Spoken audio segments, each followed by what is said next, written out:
আমরা হিন্দুস্তানের অক্ষর চিনি না। বাংলাদেশে হিন্দু মুসলমান কোনো ভেদাভেদ আছে? ভেদাভেদ আছে ওই ভারতে। ওখানে কুরবানি করতে দেওয়া হয় না, ঈদের নামাজ পড়তে দেওয়া হয় না। আমরা তো ভারতের 20 কোটি মুসলমানের জন্য আলাদা ভূখণ্ড চাই নাই। আপনারা কেন বাংলাদেশের দিকে চোখ দিচ্ছেন? এই আকাশে কালো মেঘ দেখা যাচ্ছে, ছুটে আসছে ওই হিন্দুস্তান থেকে। অখণ্ড ভারতের স্বপ্ন দেখা হচ্ছে।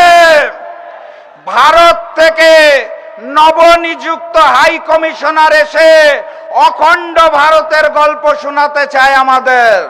কথাবার্তা পরিষ্কার, গণভোটের আলোকে জুলাই সনদ বাস্তবায়ন করতে হবে।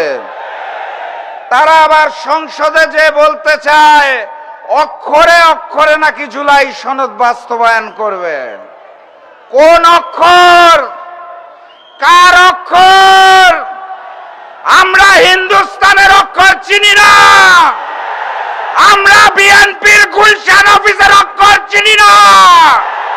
আমরা জুলাই শহীদদের অক্ষর চিনি, গণভোটের অক্ষর চিনি। গণভোটে যেই রায় এসেছে সেই অক্ষরে জুলাই সনদ বাস্তবায়ন করতে হবে। যদি না হয় সংসদে, সমাধান হবে রাজপথে। আকাশে প্রচন্ড রোদ, প্রচন্ড তাপ।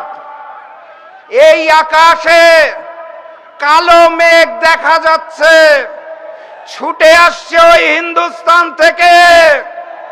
অখণ্ড ভারতের স্বপ্ন দেখা হচ্ছে।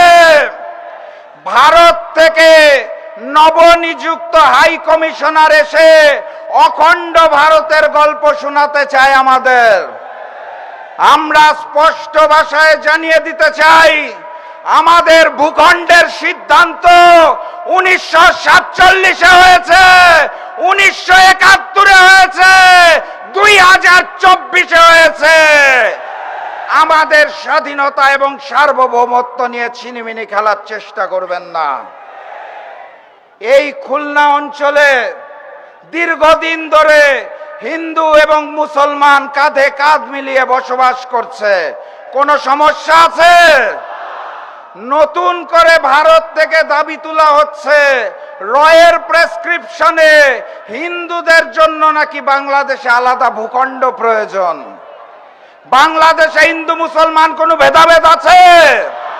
ভেদাভেদ আছে ওই ভারতে। ওখানে কুরবানি করতে দেওয়া হয় না, ঈদের নামাজ পড়তে দেওয়া হয় না। আমরা তো ভারতের 20 কোটি মুসলমানের জন্য আলাদা ভূখণ্ড চাই নাই। আপনারা কেন বাংলাদেশের দিকে চোখ দিচ্ছেন? এই বাংলাদেশের চট্টগ্রাম বিভাগ নিয়ে আগে থেকে ষড়যন্ত্র চলছে।